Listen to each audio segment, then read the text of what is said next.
"Sir, I'm going to have to ask you to step away from the flag." The airport manager's voice cracked with forced authority as his hand hovered near the casket draped in the American flag. The Marine didn't move.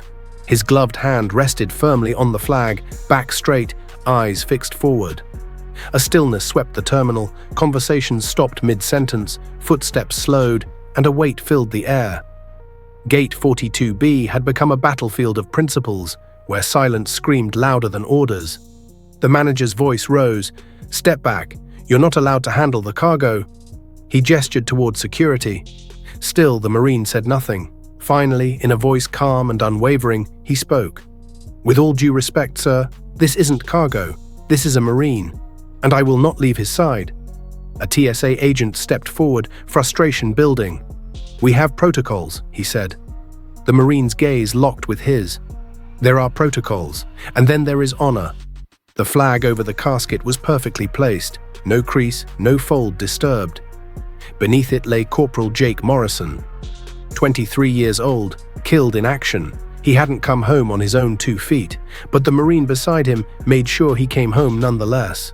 Jake wasn't just another fallen soldier, he was his soldier. They trained together, laughed together, fought side by side through Afghan hills and desert heat. When Jake injured his ankle on patrol, it was the Marine who carried him through enemy fire. Now he carried him once more, this time through silence, sorrow, and ceremony. He'd been appointed as the escort by the Corps, a sacred honor few understood. His orders were clear: never leave the casket. From aircraft to grieving family, every step mattered. But the airport staff didn't grasp that. They were late, planes were behind schedule. What was one more box to move along the line? "Sir," the manager said again, impatience creeping into his voice, "this is not a funeral home. We don't do ceremonies here. Step aside or we will remove you." The Marine could have explained it all. He could have spoken of the code, the tradition of never abandoning a fallen comrade, the silent salute, the unbroken watch.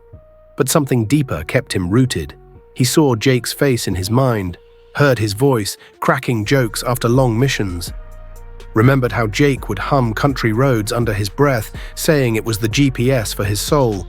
Recalled Jake talking about his mom's lemon pie, his dad's fishing trips, his sister's graduation.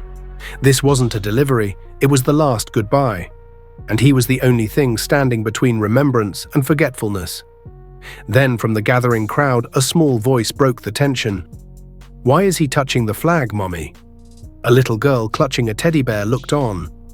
Her mother hushed her, but the Marine leaned down slightly, eyes soft. "Because he's making sure someone gets home," he whispered. The manager stood frozen. Security paused. A shift passed through the crowd. The Marine bent lower, his voice barely above a breath. "This man gave everything. This flag is not a decoration, it's a promise." Then he turned and began walking, slow and steady, hand never leaving the casket. Not because he was allowed to, but because he had to. A duty not requested, but inherited. As he walked, people began to rise.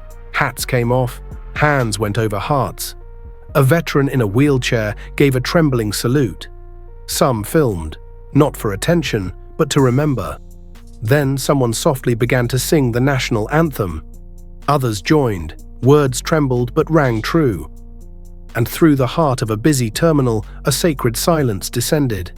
A nation, remembering itself. By the time the Marine reached the gate, his gloves were soaked in sweat. His back ached, his throat burned, but he stood tall. The fallen Marine's mother burst into tears upon seeing the casket.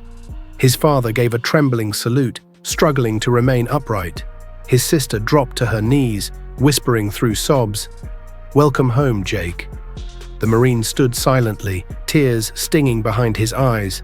Then, and only then, he slowly removed his hand from the flag. With deliberate care, he folded it into a perfect triangle, each crease exact. Kneeling, he placed it into the mother's hands. He didn't die alone, he said. He was loved. He was honored. As he rose, the terminal fell completely still. The airport manager, red-eyed and shaking, stepped forward. I didn't understand, he whispered. "I'm sorry."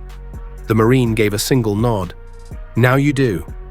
Applause followed, not loud but pure and deeply American.